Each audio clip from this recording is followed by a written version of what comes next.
Now,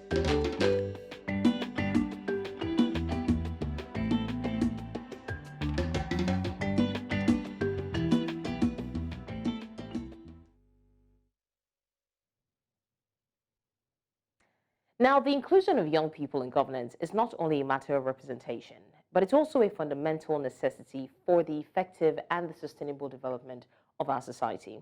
This is a reflection of a commitment to harnessing the potential of future leaders and ensuring that their voices are heard and valued in shaping the policies and reforms that will impact their lives and those of generations to come. Now, one such inspiration or inspiring example is a young woman who is a member of the Presidential Committee for Fiscal Policy and Tax Reform in Africa. She is the youngest among the top appointees, and she's a student of a university. Her story is a testament to the shifting attitudes towards youth involvement in governance. Now, we will get the opportunity to delve into her journey and gain insight into her motivation, her experiences, and of course, her perspectives on youth participation in governance. What inspired her to take on such a significant role at a relatively young age, and how the journey has been so far for her, and what her thoughts are on the broader issue of youth participation in governance. Now, that said, I'm joined by Orire Agbaje, a member of the Presidential Committee on Fiscal Policy and Tax Reforms, joining me from Lagos, Nigeria. Thank you so much, Orire, for joining me, and compliment of a season to you. Good afternoon. Compliment of the season too. Good afternoon. All right, starting off, I guess I'm just going to start by asking what inspired you to be so interested in governance that you found yourself as a member of a tax reform? I think I just took up the opportunity is a way of learning about the real world. It's far different from classroom learning, and being able to talk to stakeholders gives you a different perspective to things. So I just took the opportunity and the learning experience. Right. And what would you say are some of the challenges that you have faced as a young person in such position of power? One I can think of is people thinking I have it all, like this is the ultimate, but I still have my daily struggles. I still have my dreams to achieve. I still have my dreams to achieve, and also I also face the navigating the society like every other person would. So it's just basically no difference in the long run. Right. And how do you believe that youth involvement, especially in this age and time, is important in governance? And how do you think it can positively impact the society? So Gen Zs have their ways and their means of understanding things is far different from the norms and how people in the olden days see things. So getting youth involved in governance is just telling the youth that okay, we're trying to learn about you, we're trying to know how you think, we're trying to know your needs. And then someone in governance will be able to relate more with them. They'll be like, oh, this person understands what we are going through. We don't have to say too much. So it just games about understanding and inclusion. And why do you think that youth, especially in this part of the world, on the African continent, are reluctant to involve themselves or participate in governance? I can't really speak for everyone. I feel this is relative. But one thing I can point out is maybe they don't really see the need, right? We are the leaders of tomorrow, but are we really involved in the process? Do we know what we're supposed to be doing? And those kind of things I would just, every youth just after their own dreams and aspirations. The government, let us leave it to those that are politically inspired. That is why apathy is on the eye side. But the moment when we are training ourselves that this is us, right? The government is the people is the government, then you see people start getting involved and knowing that, oh, we have to fix this thing. It's just like the saying that change begins with you. We are the people, we are the government.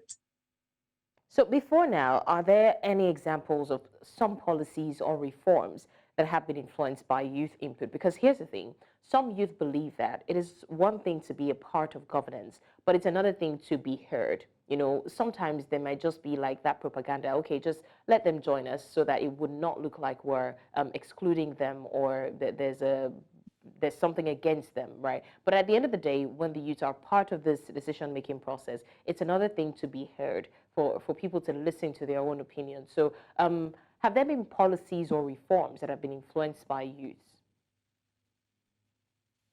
Yes, the Black Lives Matters is what I can think of. The Black Lives Matters, the killing of George Floyd. It was because of youth see this as not acceptable and they started agitating. And before you know it, everyone knew, and they had to look into the diversity and how the police reforms is run. And another one is the mental health issue. Before now, mental health is not really like a thing, but then youth are trying to say that, oh, this is actually a thing. This affects us in our everyday life, and people have to take it seriously. When I tell you I have a mental health issue, it means it is a serious issue. So yes, when youth want to allow their voices to be heard, they know the ways and means to go about it. And there's always this togetherness. Once one person raises an issue, the others are like, oh, I support you. And we're just always supporting one another. All right. Now, on the African continent, there's still that misunderstanding. You have mentioned some of the things that have been influenced by the youth so far, but we still can't deny that the youth still believe that they're not being valued or their voices are not being heard, especially by the government. So, are there constitutions that need to be adjusted, or are there ways to ensure that the voices of the young people are valued and heard in governance? Talking about Nigeria, we practice democracy, so it means everyone have the right to speak up. And there's also the use of internet that is accelerating the effects now. So voices are heard, but one thing that we need to take into consideration is we would say what we need, but it's left for the government to look at the cost and the effects on the economy. And not everything that we really want is what the society or the economy needs. So the voices are heard. It's the government that is just trying to like look into everything and draw their cost of preference. Now, what would you say are the benefits of having diverse perspectives when it comes to governance, including the perspectives of the young people? And it's very applaudable to see that you are representing the young people in that field. What do you think are the advantages of having the different perspectives of the older generation and the younger generation when it comes to making decisions that pertain to the governance? I would say it keeps everyone on their toes. Yes, because we all have, as you mentioned, different perspective, different issues, different experiences. So if I'm bringing a recommendation, I would want to look at it from both sides, so I don't get so there's no shortcomings. So everyone is on their toes. Everyone is keeping up with trends, and it just brings about this unity in the long run. I would use the illustration of our fingers. Our fingers are not equal, but what you use your thumb for is not what you use your index finger for. So everyone have a role to play. We just need to look at how we can come together because we need one another. We need one another in the system. So it just keeps everyone on their toes and it allows us to understand one another. No one is far-fetched. We're close to one another. So we have to collaborate and make things happen.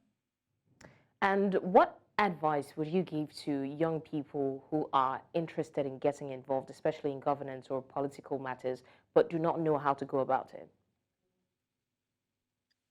Keeping up with trends and following the markets in order to be able to have constructive argument. In terms of grabbing opportunity, you don't know who you're going to see as you're walking on the road or when you attend an event. So when you see an official, you want to hold like constructive arguments with them. You would want to tell them that, oh, you've done your assignment and you are following the market. And some of all these things are what puts us forward. Right now, we know about the dollar fluctuation affecting the economy, and that is what is like trending news for now. So when you meet someone, you want to tell them their perspective, the long run objective, the short run. Some of all these things are what interests people. They know that, oh, you have like perspective and you are able to give your aim. You are not just following others to say, oh, no, no, this is it, this is not it. You also have your own say in it. So just keeping up with trends and doing your due diligence. All right. Since you took on this position, has it in any way affected your education, or how do you No, balance it up? Are there assignments it that has not in kind of any way take you? affected my education because I know for sure that I have to get this degree. And also the committee, as I know that I'm a student, so there's a way they accommodate my schedule, and there's a way they just guide me in a way. So it doesn't affect me in any way, and I'm learning alongside. Great. And what ways do you think that the government can encourage more youths to be involved in governance? Because I still strongly believe that some of these youths still have that mindset that they do not matter in the scheme of things, and it doesn't matter whether or not they lend their voices. And it's not just a belief, whether we like it or not, because NSAS didn't exactly prove them wrong. A lot of people tried to come out to lend their voices, but they were sort of disappointed. And even the elections that took place last year, yes, we always say may the best man win, but we saw the youth coming out in droves. But at the same time, there was a lot of disappointment for them as well. So it hasn't exactly gone smoothly for the youth. So a lot of them still believe that there's no point, lending their voices. So how do you think the government can convince them otherwise to ensure that they participate more? Awareness and a conducive environment. And it's more like there are two players here. So on the government side, it's going to be awareness and a conducive environment. And for us youth, is for us to change our mindset and make our expectations positive. If we don't change our mindsets, we think whatever the government are doing is just on the surface level and it won't have any effect. But the moment when we change our mindsets, we have like a positive view that whatever the government are doing, we are going to have our claim on it. So on the side of the youth is to have a positive mindset and higher expectations. On the side of the government, a conducive environment and enough awareness. Now, what would you say are some of the misconceptions about having young people in governance over time? And how do you think that we can address that? The misconceptions would be about experience, would be about experience, and that is evidence, but Rome was not built in a day. We are all still learning. So that is one I can point out now. Right. All right. Talking about issues affecting the youth across the African continent, what would you say, according to priority list, are some of our major problems, especially as youths in Nigeria or in Africa as a whole, that need immediate attention? Unemployment. It's no use having over 8,000 people write jam and over 4,000 graduate and they come out and there is no job. You would see this trend on social media that someone who studied chemistry in school is doing tailor job and we just laugh it off, but it's actually a serious issue. When I'm going to school to get a degree, to get a job, to impact the economy.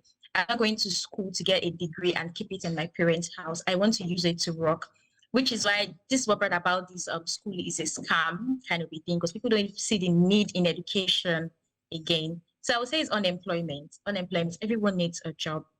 Everyone needs a job. That is the that is like the long-term goal in getting education. Right.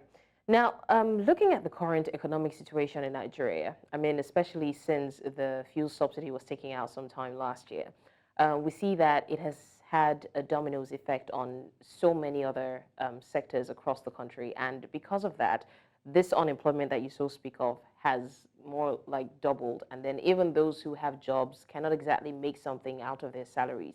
So with all of these things that we're experiencing, and there's also rumors that the fuel price will still go up by almost two times. Would you say that all of these challenges are a major distraction for the youth? Because some people will tell you that it's someone who has eating and is satisfied that can look into even participating in governance. But if there's unemployment, like you said, and then there's hunger in the land, the cost of everything is skyrocketing. Do you think that that's a distraction for the youth? Yes, I feel that's a major distraction. That's a major distraction, and that's why many of us are looking out to leave the country. That's why having high capital flights. So yes, it's a major distraction.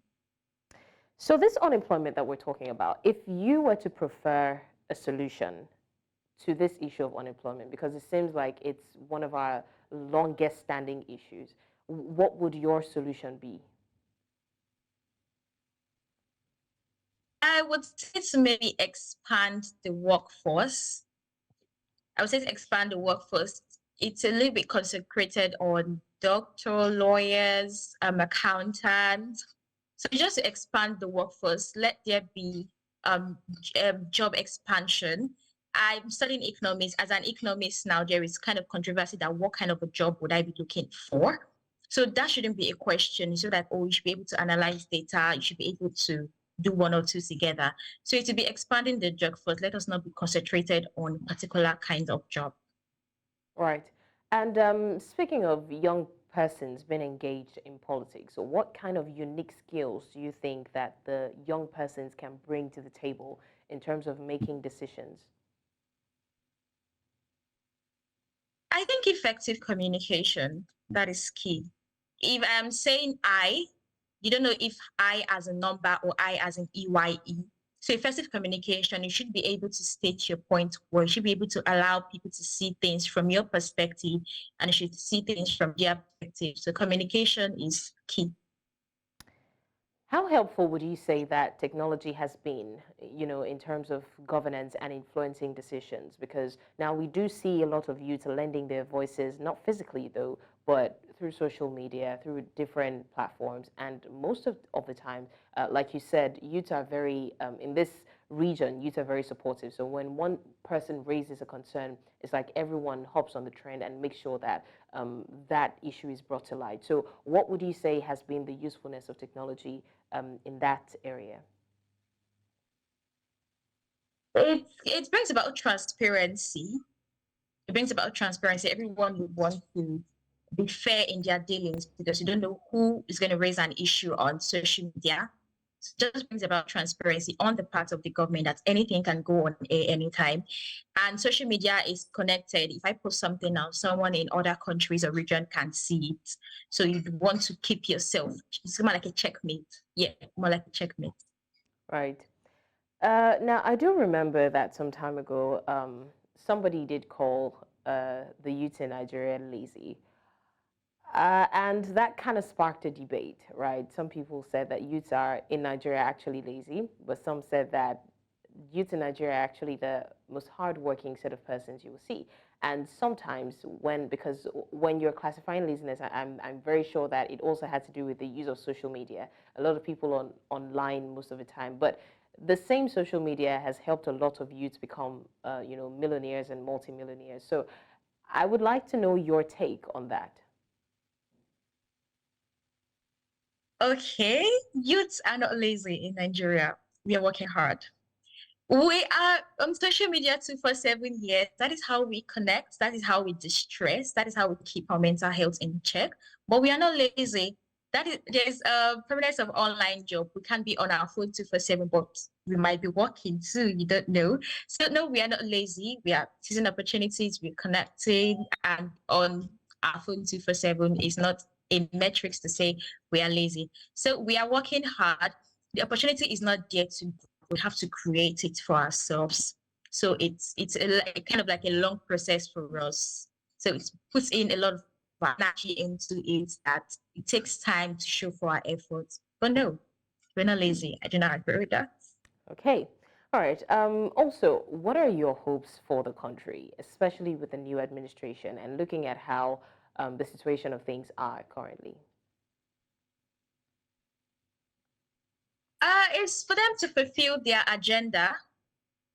For them to fulfill their agenda, it's promising, it's a lot, and we see that the process is becoming gradual. So generally just for them to fulfill their agenda because it's going to help us a lot and it's going to go a long way. All right. On that note, I want to say a big thank you. Orire Agbaje, member, Presidential Committee on Fiscal Policy and Tax Reform, joining us in Lagos, Nigeria. Thank you so much and good luck. Thank you.